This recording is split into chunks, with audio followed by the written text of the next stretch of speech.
તો સ્વાગત છે આપ સૌનું મારી ચેનલ પર। તો મિત્રો વિષય છે વિજ્ઞાન અને ધોરણ 6 બરાબર। ઓગસ્ટ 2024 એટલે 2026નું પેપર છે। 40 માર્ક્સ તમારા પૂરેપૂરા આવશે બરાબર। તો મિત્રો આપણે જોઈએ તો મિત્રો આ જે પેપર છે તો આમાં જે છે ને તો આ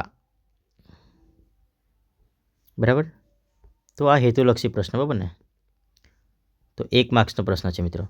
તો ઓકે મિત્રો તો આ વિકલ્પ માટે તમને પૂછાશે। તો વિકલ્પ તમે જોઈ લો કે નીચે આપેલા વિકલ્પોમાંથી યોગ્ય વિકલ્પ પસંદ કરીને જવાબ લખવાનો છે।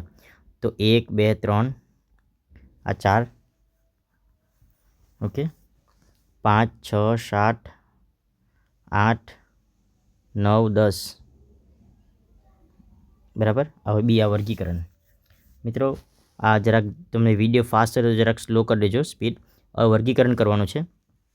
તો વિકલ્પ યોગ્ય વિકલ્પ દોડીને ચાલીને કૂદીને કે સરકડીને કે ઉડીને। તો આ બધું કેવી રીતે ચાલે છે તે આપણે જોવાનું બરાબર ને। ઓકે કૌંસમાંથી આ લખવાનું છે, આ કૌંસમાંથી આ બધા જ જવાબ ભરવાનું છે મિત્રો। ઓકે નીચે આપેલું છે કે નીચે આપેલ વનસ્પતિનું વૃક્ષ શ્રુપ છોડમાં વર્ગીકરણ કરવાનું આ બધું। ઓકે તો મિત્રો આ તમને પૂછાશે પરીક્ષામાં।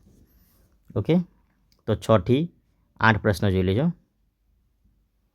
અરે 8 થી બરાબર 8માં આ ઓપ્શન છે, આ ઓપ્શન A B C ને D જે રાઈટ આવે તમારે ટીક કરવાનું છે। હવે બરાબર આ બધા 1 માર્કના પ્રશ્ન છે, તમને માટે 1 માર્ક્સનો પ્રશ્ન પૂછશે બરાબર ને। એક વાક્યમાં જવાબ આપવાનો છે કે મારા પર્ણોમાં મોટી મધ્ય શિરા બંને બાજુઓ તરહ જોઈ શકાય। તો એ કોણ છે તો આપણે જોવાનું છે બરાબર ને। આ 1 થી 5 1 થી 6 પ્રશ્નનો જવાબ 7 8 9 10 11 12 13 14 15 16 બરાબર। હવે ટૂંક જવાબી આમાં એક પ્રશ્નનો 2 જવાબ છે બરાબર ને।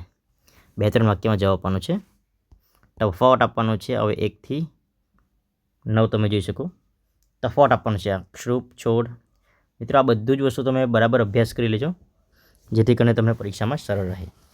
ઓકે હવે આપણે જોઈએ આ હેતુલક્ષી એક પ્રશ્ન પૂછાશે, આમાં બધા 1 માર્ક 1 MCQ ને 1 પ્રશ્ન બરાબર ને। તો આ પ્રશ્ન નંબર 1, આ પ્રશ્ન નંબર 2, આ પ્રશ્ન નંબર 3,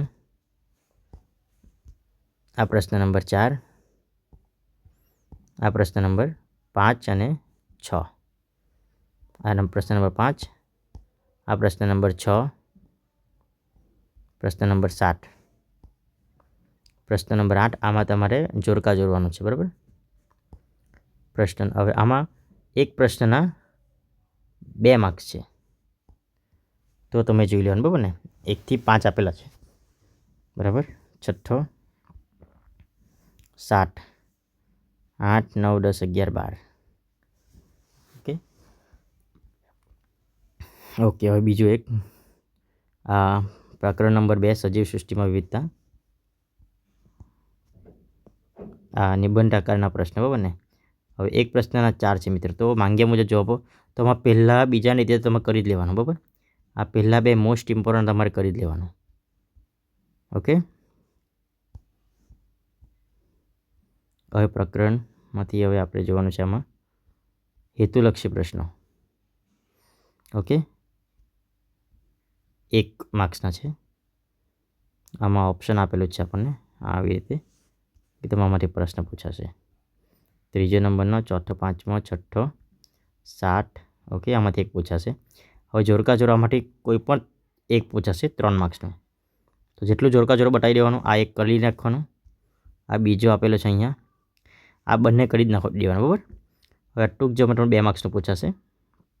ઓકે તો આ જેટલા છે 4 સવાલ જવાબ કરી નાખવાના, પછી 5 6 આ બંને કલાક કરી નાખવાના બરાબર। હવે ફરીથી આ હેતુ ટૂંક જવાબી પ્રશ્ન કોઈ પણ 1 સવાલ પૂછાશે ફકરા કે શ્લોક બરાબર ને। તો એમાં તમારે 4 માર્ક્સનો 1 આવશે તો કરી નાખવાનું બરાબર ને। નીચે આપેલ ફકરાને ધ્યાનપૂર્વક વાંચ્યા પછી તેના આધારે વૈજ્ઞાનિક દૃષ્ટિકોણ મુજબ ઉદ્ભવતા 4 પ્રશ્નોની નોંધ કરવાની છે। ઓકે આ જે પ્રશ્ન વાંચ્યા આ 1 બરાબર, આ બધું તમારે વાંચી લેવાનું કેમ કે 4 માર્ક્સના પ્રશ્ન છે। ઓકે, હવે નેક્સ્ટ જોઈએ આપણે હેતુલક્ષી પ્રશ્ન. આમાંથી 1 માર્ક્સનો પૂછાશે. આ તમારે ABCD બરાબર પ્રશ્ન વાંચીને 4માંથી એક ઓપ્શન. આ નંબર 2નો પ્રશ્ન બરાબર, આ નંબર 3નો પ્રશ્ન, નંબર 4નો પ્રશ્ન, નંબર 5નો પ્રશ્ન, 6થો પ્રશ્ન બરાબર. ઓકે, આમાં ટૂંક જવાબી પ્રશ્ન છે મિત્રો. ટૂંક જવાબી પ્રશ્ન, એક પ્રશ્નના 3 માર્ક્સ. ઓકે, તો આ 1, આ 2, આ 3. આ નિબંધના વિસ્તૃત 1ના 4 માર્ક્સ કેસ સ્ટડી. તો આ બધા જ 1, 2, 3. મિત્રો વિડીયો જરાક ફાસ્ટ લાગતો હોય તમે સ્લો કરી શકો બરાબર.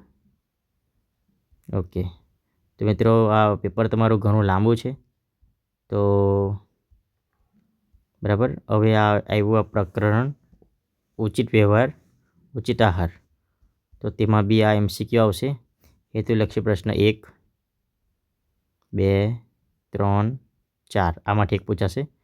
2 માર્ક્સનો પ્રશ્ન, 2 માર્ક્સનો પ્રશ્ન એક પૂછાશે. આ 1, 2, 3, 4, 5, 6, 7, 8, 9, 10, 11, 12.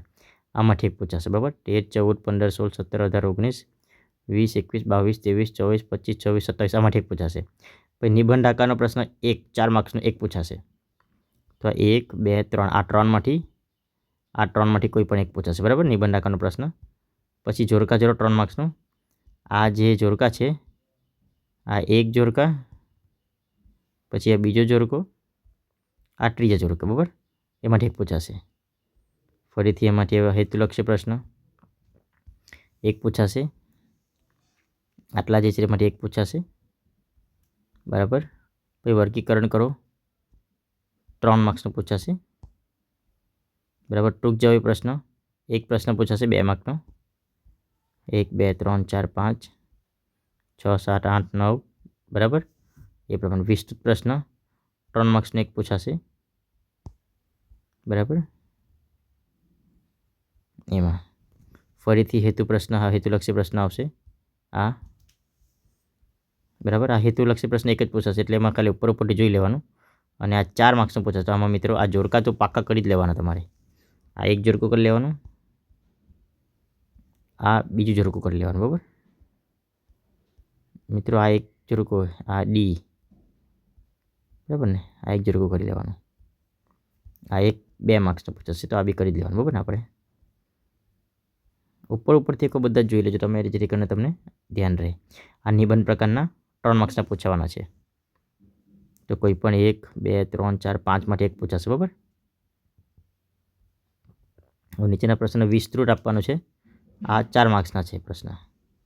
તો 1, 2, 3, 4, 3. ઓકે, એ ફરીથી આ ઓકે મિત્રો તમે તો જોતા જજો. હેતુલક્ષી પ્રશ્ન છે. ઓકે, આ બીજો પ્રશ્ન, આ ઓપ્શન ત્રીજો, ચોથો, 5મો, 6થો, 7મો, 8મો બરાબર. હવે આ જે છે વર્ગીકરણ કરો 4 માર્ક્સનો છે આ બરાબર. આ ટૂંક જવાબ છે 2 માર્ક્સનો, કોઈ પણ એક પૂછાશે. આ નિબંધ પ્રકારના પ્રશ્ન 4 માર્ક્સના છે. આ જે 5 આપેલા છે કોઈ બી એક પૂછાશે બરાબર ને. ઓકે, ફરીથી આવશે અહીંયા હેતુલક્ષી પ્રશ્ન 1 માર્ક્સના. આમાંથી હેતુલક્ષી પ્રશ્ન આવશે બરાબર. ઓપ્શન છે બધા બરાબર. હા, પછી આપણે જોઈએ જોડકા જોડવાનું 4 માર્ક્સનું. ગમે તે આ જોડકા પૂછાઈ શકે બરાબર. આ 3 માર્ક્સનું. ટૂંક જવાબી પ્રશ્ન 2 માર્કના. ઓકે, આ નિબંધ પ્રકારના પ્રશ્ન 3 માર્ક્સના પૂછાશે. આમાંથી બધામાંથી એક કરી લેવાનું. ઓકે મિત્રો, તો વિડીયો તમને ગમ્યો હોય તો લાઈક કરો, શેર કરો અને સબસ્ક્રાઈબ કરજો. આ સજીવ સૃષ્ટિમાં તમને આ MCQ પ્રશ્ન છે બરાબર.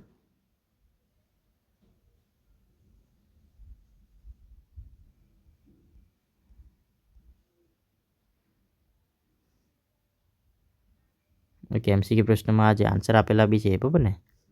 એકમાં વૃક્ષ આવે તે પ્રમાણે. ઓકે, આ બધા MCQના આન્સર છે. તો મિત્રો થેન્ક યુ. આ વિડીયો ગમે તો લાઈક કરો, શેર કરો, સબસ્ક્રાઈબ કરો. Thank you.